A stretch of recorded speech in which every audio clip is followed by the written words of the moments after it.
అధికంగా ఆలోచించి ఆవేదన పెంచుకోవడం కంటే ఆలోచించేది కొంచెమైనా మంచి ఆలోచిస్తే ఆనందం మన సొంతమవుతుంది. నీ సంతోషం కోసం ఇంకొకరిని కష్టపెట్టకు. అలాగే ఇంకొకరు చేసిన తప్పుకు నీ సంతోషాన్ని వదులుకోకు. తనకన్నీ నువ్వే అని నమ్మిన వ్యక్తిని అదే పనిగా నిర్లక్ష్యం చేస్తే ఆ వ్యక్తి జీవితకాలం నీ చెంతనే ఉన్నా తన మనసు మాత్రం చేరుకోలేనంత దూరం అయిపోతుంది. జాగ్రత్త. మనిషిగా బ్రతకడానికి కావాల్సింది అనుభవాలే కానీ ఆడంబరాలు కాదు. మనసు ప్రశాంతంగా ఉండడానికి కావాల్సింది అనుభూతులు కానీ ఆలోచనలు కాదు. అందరితో పంచుకోవడానికి కావాల్సింది ఆనందాలు కానీ ఐశ్వర్యం కాదు. నువ్వేమిటి అన్నది ఒకరికి తెలియాలంటే సాయం చేసి చూడు. ఒకరేమిటి అన్నది నీకు తెలియాలంటే సాయం అడిగి చూడు. చుట్టూ ఉండే నీరు ఓడని ముంచివేయలేదు. ఆ నీరు లోపలికి చేరితేనే ప్రమాదం. చుట్టుముట్టే సమస్యలు మనిషిని కుంగతీయలేవు. వాటిని మనసులోకి తీసుకుంటేనే ప్రమాదం. కృష్ణుడు భగవంతుడు కావచ్చు, కానీ యుద్ధం చేసింది మాత్రం అర్జునుడు.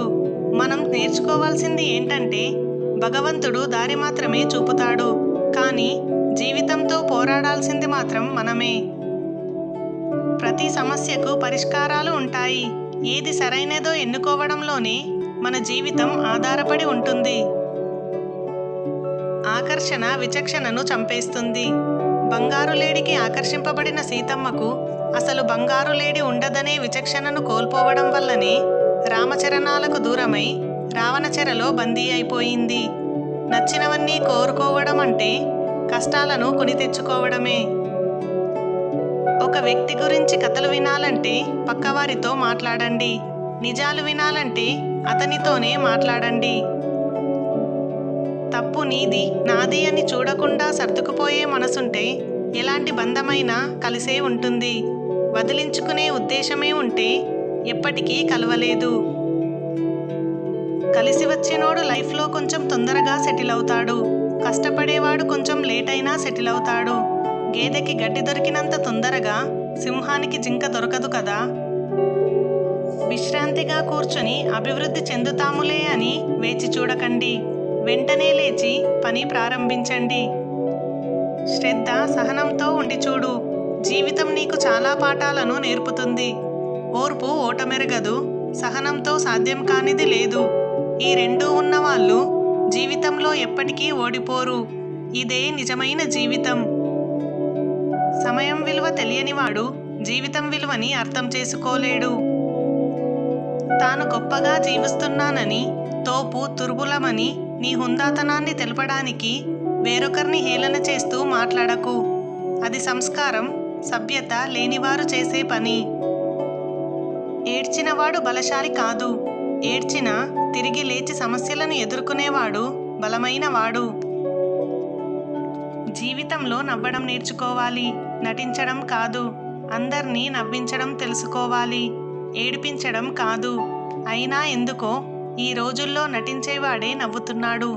సంతోషంగా నలుగురిని ఏడిపించిన వాడే సంతోషంగా ఉంటున్నాడు. ఎదగాలనుకున్న వాడికి చెయ్యందించు. రేపు ఎప్పుడైనా అవసరం వచ్చినప్పుడు మరొకరు ఖచ్చితంగా సహాయం చేస్తారు. ప్రతి మిడిల్ క్లాస్ వాడు ఒకే ఒక ఆశతో బ్రతుకుతున్నాడు. అదే మనకు కూడా టైం రాకపోతుందా అని. ఉత్తములతో స్నేహం అత్తరు దుకాణంలకు వెళ్ళడం లాంటిది. అక్కడ మనం ఏమి కొనకపోయినా కొంత సువాసన పీలుస్తాము. ఎంతటి గజ ఈతగాళ్ళైనా మురికి కాలువలో ఈత కొట్టలేడు. ఎంతటి నట చాతుర్యమున్నా మంచితనం ముసుగులో ఎక్కువ కాలం ఉండలేరు. ఒక మనిషి తన జీవితంలో అనుభవించిన కష్టాల నుంచి నేర్చుకున్న పాఠమే తన మౌనం. అతిశయం కంటే అనుకువ గొప్పది. ఆవేశం కంటే ఆలోచన గొప్పది. పరిచర్య కంటే పరివర్తన గొప్పది. ప్రసంగం కంటే ప్రార్థన గొప్పది. నేను మారాను అని చుట్టూ ఉన్న జనం అంటున్నారు. నేను మారలేదు, నేను ఇంప్రూవ్ అయ్యాను అంతే. నాకు ఈగో లేదు. మీరు మాట్లాడండి, నేను మాట్లాడతాను. మీరు మౌనంగా ఉండండి, నేను కూడా మౌనంగా ఉంటాను. హోదా కన్నా మానవత్వం గొప్పది. నీవు బాగా నేర్చుకోవాలి అనుకుంటే వెనకాల కూర్చొని కూడా నిశ్శబ్దంగా నేర్చుకోవచ్చు. ప్రతిదానికి శబ్దంతో కూడిన ప్రతిస్పందన అవసరం లేదు.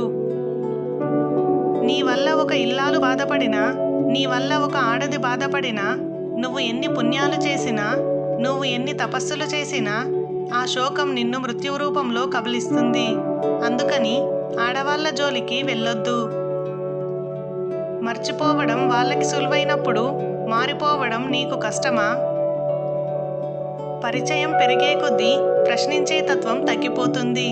ఒకవేళ ప్రశ్నిస్తే ఆ బంధం తెగిపోతుంది. ప్రతి తల్లిదండ్రులు తమ బిడ్డలను చదివించేది తమ ఆకలి బాధను తీరుస్తారని కాదు, అన్నం కోసం ఎవరి ముందు చేయి చాచకుండా బ్రతుకుతారని.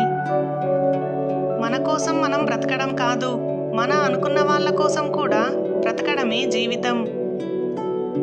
ముల్లుగూటిలో ఉన్నప్పటికీ పక్షులు సంతోషంగా ఉంటాయి.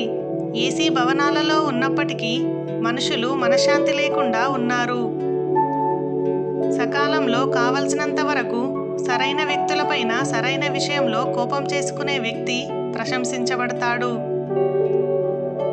కర్తవ్యం మన చేత పనులను బాగా చేయిస్తుంది, కానీ ప్రేమ ఆ పనులను అందంగా చేయడంలో సహాయపడుతుంది. నువ్వు గెలవాలంటే ఎప్పుడో ఒకసారి ఓడాల్సిందే. వేట మొదలుపెట్టే ముందు సింహం కూడా 2 అడుగులు వెనక్కే వేస్తుంది. పంజా విసరాలంటే వెనక్కి అడుగు తప్పదు. గెలుపు కోసం ఎప్పుడో ఒకసారి ఓటమి తప్పదు. ఓటమి నీదే, వేట నీదే, అంతిమంగా గెలుపు నీదే. గొప్ప వంశంలో పుట్టడం కన్నా గొప్పగా ప్రజల చేత గుర్తు చేసుకోబడడం మెరుగైనది. నీ విఫలాన్ని, ఓటమిని చూసే క్షణం కోసం నీ బంధువులు నిరంతరం ఎదురు చూస్తూ ఉంటారు. వాళ్ళకా అవకాశం ఇవ్వకు. మొక్క బ్రతకాలి అంటే నీరు పోయాలి, మనసు బ్రతకాలి అంటే కన్నీరు పోవాలి. సముద్ర గర్భంలో నిక్షిప్తమై ఉన్న మకిలిపట్టిన వజ్రాల వలె ప్రతి మనిషి మదిలో బాధతో నిక్షిప్తమై ఉన్న ఎన్నటికీ మాయని మరక ఒకటి దాగి ఉంటుంది. గుడ్డు బయట నుంచి పగిలితే ఒక జీవితం నాశనం, అదే కోడిగుడ్డు పగిలితే ఒక జీవితానికి ఆరంభం. అందుకే గొప్ప గొప్ప ఆలోచనలన్నీ లోపలి నుంచే ప్రారంభమవుతాయి. హృదయంలో ప్రేమను పుట్టించడం కష్టం, అలాగే మంచి హృదయంలో ప్రేమను తుడిచేయడం అంతకన్నా కష్టం. ప్రేమంటే కలిసి ఉండడమే కాదు, దూరాన్ని కూడా దగ్గరగా ఫీల్ అవ్వడం. కోపంలో పేదవాడిగా ఉండు, ప్రేమలో కోటీశ్వరుడిగా ఉండు. ఒక స్త్రీ మిమ్మల్ని నిజంగా ప్రేమిస్తే తన జీవితంలోని ప్రతి విషయాన్ని కూడా మీతో తప్పకుండా పంచుకుంటుంది. అలాగే కష్టాల్లో మీకు ధైర్యం చెబుతుంది, మీ మాటలకు విలువనిస్తుంది, మీ మంచిని కోరుకుంటుంది. మనిషికి ఉండే ఎలాంటి బంధమైనా సరే కేవలం సర్దుబాటు వల్ల కొనసాగాల్సిందే తప్ప ఈగోలకు పోతే ఏ బంధం కూడా నిలబడదు.